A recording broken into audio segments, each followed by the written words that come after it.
Welcome back to Bob's mini workshop, or as my wife likes to call it, Bob's hidey hole.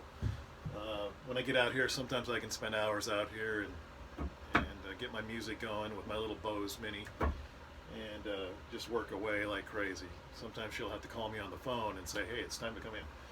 But anyway, I just finished this project. It's a keepsake box for my wife.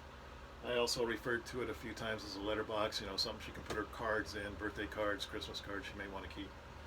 Um, Again, it's made out of Bubinga wood, which is the darker wood. It's an African wood. And then the accent wood would be Macacauba, which is a South American hardwood. Both woods are very dense, somewhat difficult to work with, but not too bad. Some of the errors I made along the way, I'm not going to point out all of them, of course, but I'm not afraid to point out a few. When I did the recess on the top, so that the top doesn't slide all over the place and it actually stays in place, I was going to go use my router table, and when I went to use it with the router wouldn't start. So I got to take that router apart and see what's wrong with it. Nice router. It's a Craftsman router. But anyway, it didn't work. So what I did instead was I set my table saw up and ran this on edge against the fence, and what I set the blade at what I thought was a proper depth, and it was not. It actually cut a little too deep. So what I did is I took some of the scrap of the Bubinga wood and just kind of laminated it on or glued it on all the way around to give me the proper spacing between the top and the top of the box. So now it sits pretty nice, actually. I'm pretty happy with that. This has been a fun project to do, like I said. I actually finished it off with a semi-gloss varnish. That was her request, so that's what I did with that. The top has got inlays, kind of a herringbone pattern going on, and then the Bubinga wood in between on the front and the back, and then the sides have got a herringbone going up the center with the Bubinga wood on either side. It's got a really pretty grain to it. I really like it. Added a couple little tiny accent pieces, if you can see in the corner right here. And then I kind of separated the Bubinga and from the main part of the body of the side with some Macacauba, just to kind of give it some interest. The one thing I didn't like is these little pieces here, the way they came out on the sides. I didn't care for that, so what I did was I ran these sides just enough, probably about, I don't know, 3/4 of an inch depth on the table saw, just about 1/8 of an inch wide, and then I laminated some or glued on some pieces of the Macacauba to just kind of cover that up, and I like the way that turned out. Some of the tools I used for this were, we'll start with the biggest one. I have a table saw. I got a Craftsman contractor's portable table saw. That's all I need. I can use it in this space if I need to.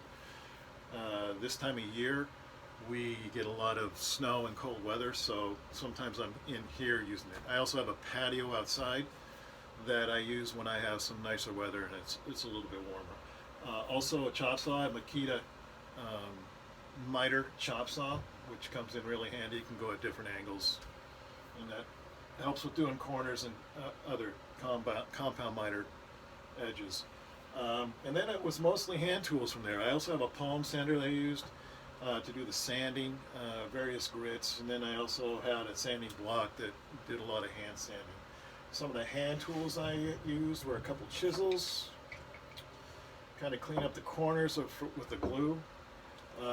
What's called a Japanese push saw or pull saw I think is Japanese pull saw, and a very handy tool.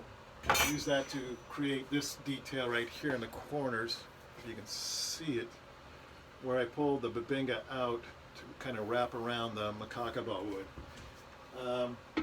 And then lots of sponge. I went through 2 sponge brushes. Incidentally, let me just give you a little, if you don't know about this already, if you're doing finishing, if you're doing varnishing, and you don't want to spray, you'd rather spread it on. I like sponge brushes. They're great. They're disposable, but I don't want to go through a lot of them when I'm doing a project. So I actually only used 2 through this project, And as you can see, this one, what I do is I put it in a plastic bag in between coatings.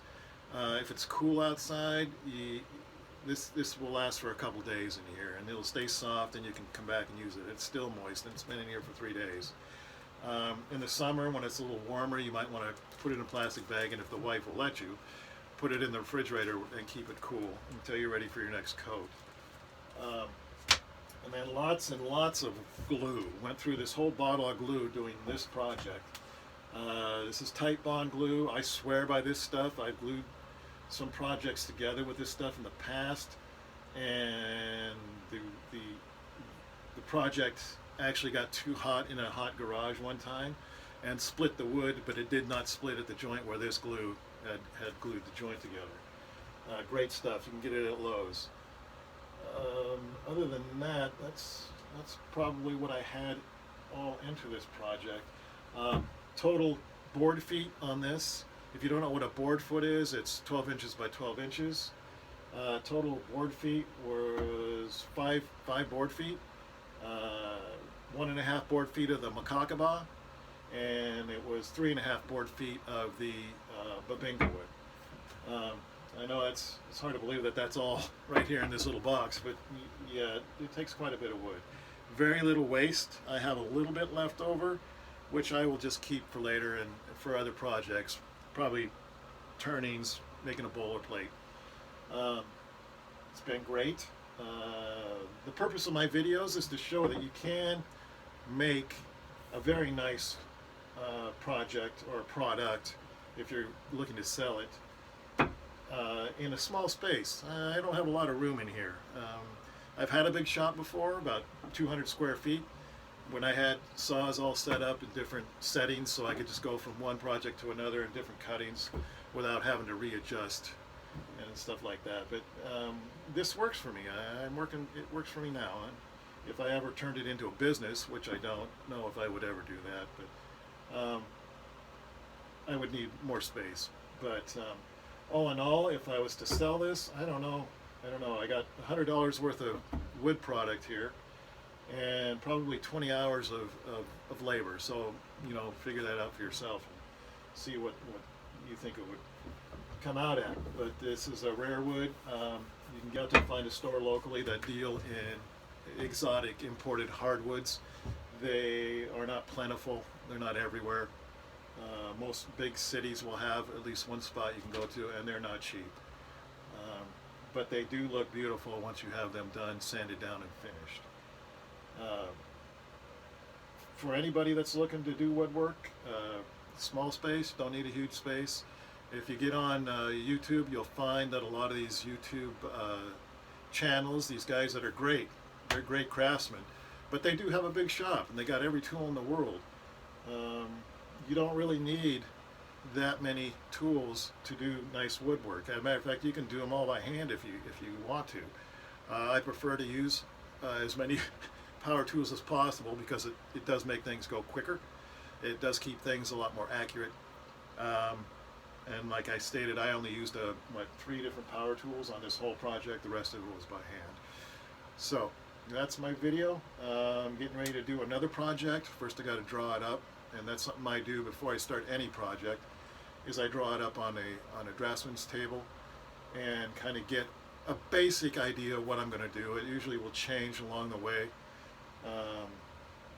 depending on how it goes, because sometimes you get a feel for wood and say, okay, this isn't really going to go with the plan that I had designed, but I think I can go this way, a different direction with it. So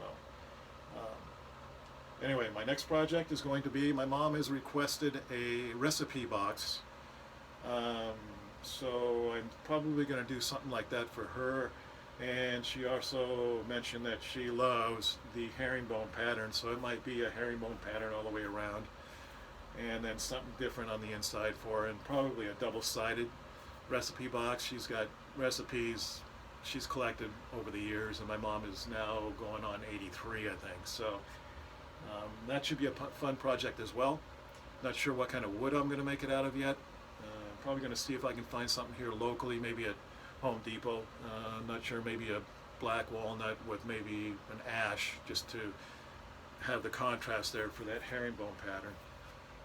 So anyway, I hope you all have a good day. Thank you for watching, and take care.